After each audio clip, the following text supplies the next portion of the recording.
องจากตอนนี้พัชชาเปียรัดข้อเสร็จเรียบร้อยแล้วเนาะค่ะพัชชาจะเอามาใส่ตีนบักเด้งเด้อพี่น้องเด้อนี่คือบักเด้งที่เขาเห็นแล้วอันนี้จะเป็นบักเด้งกีบบานออกนะคะพี่น้องคะดอกไม้ออกมาจะเห็นชัดเจนนะคะ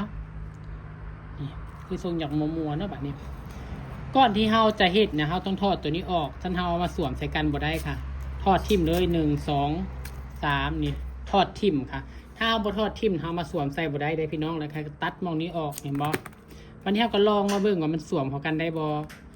มันยังบ่ได้เนาะมันยังแน่นอยู่เนาะทอดออกอีกค่ะบ่ต้องไปเสียดายบางคนนะเสียดายเปียมาแล้วข้าเจ้าเสียดายนะงานมันจะซุบใส่กันบ่ได้นะคะอันนี้จะเป็นวิธีซุบชิ้นงานเข้าไปค่ะจุกเข้าไปให้เป็นโก้งแล้วก็ยัดเข้าไปนี่เห็นบ่มันจะจอดกันพอดีเลยเห็นบ่พี่น้องโอ้ยโทรศัพท์ก็ได้มันจะจอดกันพอดีเพราะมันจอดกันแล้วเราก็ใส่สเตปเปอร์เย็บข้างในไว้แนวนี้เห็นบ่ใส่สเตปเปอร์เย็บข้างในไว้แล้วก็ดัดให้เป็นทรงกลมตามที่เราต้องการนะคะพี่น้องคะหลังจากนั้นเราก็เอาบักบิ่งมาวางลงไปแล้วก็ดันลงไปนี่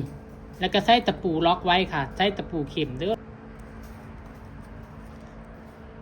ใช้ตะปูเข็มเสียบไว้ไปแล้วเสร็จเรียบร้อยต่อไปพัชชาจะดอกไม้ใส่นะคะเดี๋ยววิธีดอกไม้เดี๋ยวให้ดูอีกคลิปต่อไปด้วยค่ะพี่น้องคะตีนบักเบ่งนี่สาเหตุที่ใส่ใบตองเขียวเพราะว่าใบตองอ่อนเบิดแล้วบ่พอกันนะคะพี่น้องคะ